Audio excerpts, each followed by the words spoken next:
Day 4. Maxwell Maltz, M-A-L-T-Z, wrote a book. The name of the book is Psycho-Cybernetics. That's a mouthful, isn't it?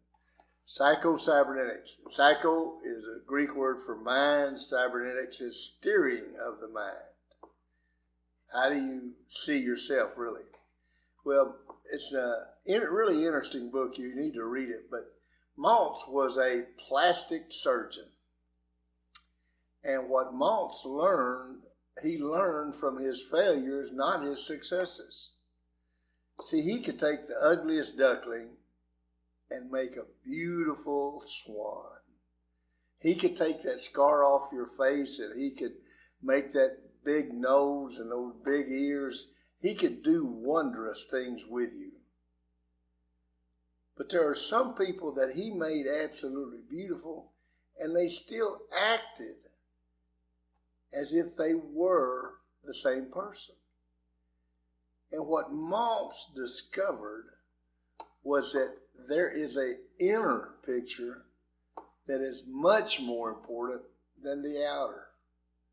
And if you don't improve the inner picture, the outer picture is irrelevant to your success. And that's what we've been talking about all this week. Self-portrait, self-respect, self-image, all those things.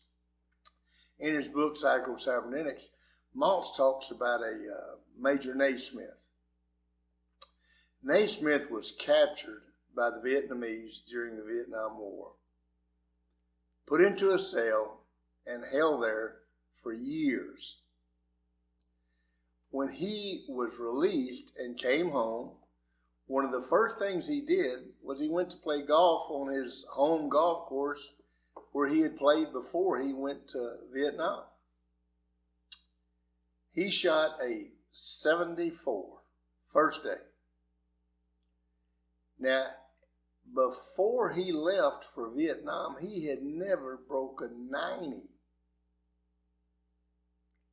Now, he's not in better shape. He had just spent years in a 4x8 box.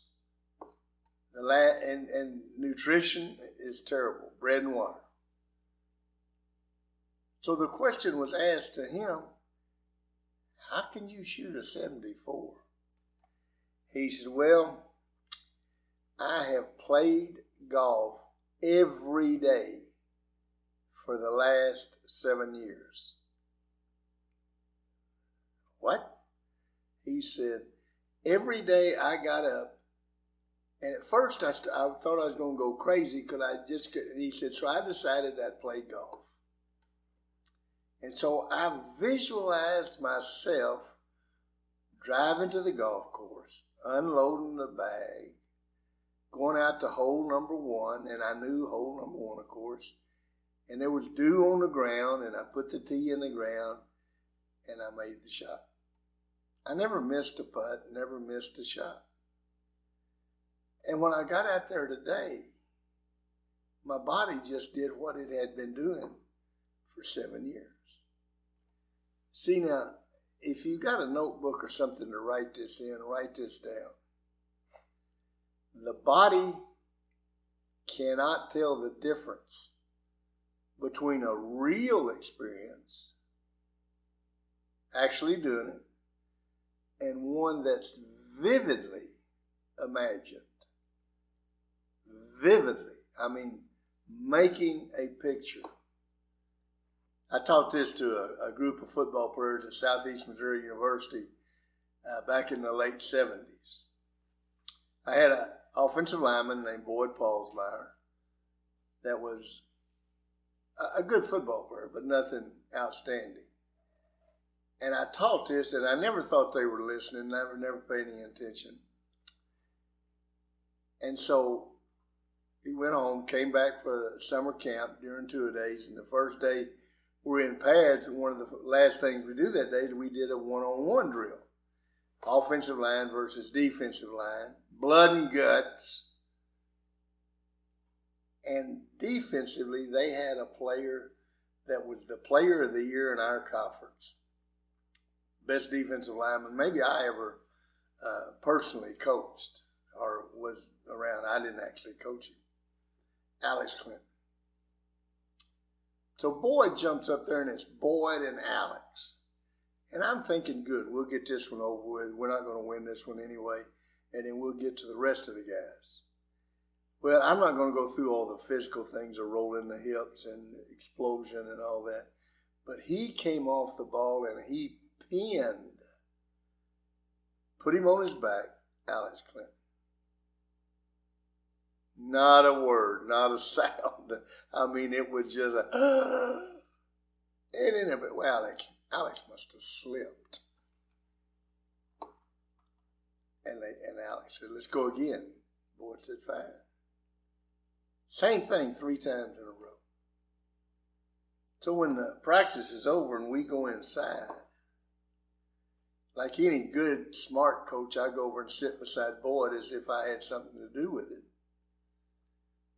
And I said, Boyd, you got to tell me how you did that. He said, it's easy, Coach. You see, every night before I went to sleep, it didn't matter if it was 10 o'clock at night or 2 o'clock in the morning, for 30 minutes before I went to sleep, I imagined myself doing what I just did. I saw the grass. I saw the bewildered look on your face. I saw every bit of it. So when I got out there today, it was real simple. See, if you don't like who you are, if you don't like where you are, if you don't like what you are, you can imagine yourself. Glenn Clark, Dr. Glenn Clark, said the most godlike quality we have is imagination. If we don't like who we are and where we are, if we imagine ourselves being who we are, where we are, what we are, what we want to be, visualize it strong enough, we will start acting that way. That's how you improve your self-image. You just keep seeing yourself, visualize yourself. Remember, the body cannot tell the difference between an experience, a real experience, and one that's vividly imagined. And when you get to where you can vividly imagine yourself in a positive manner, you're well on your way to becoming the best you that you can be.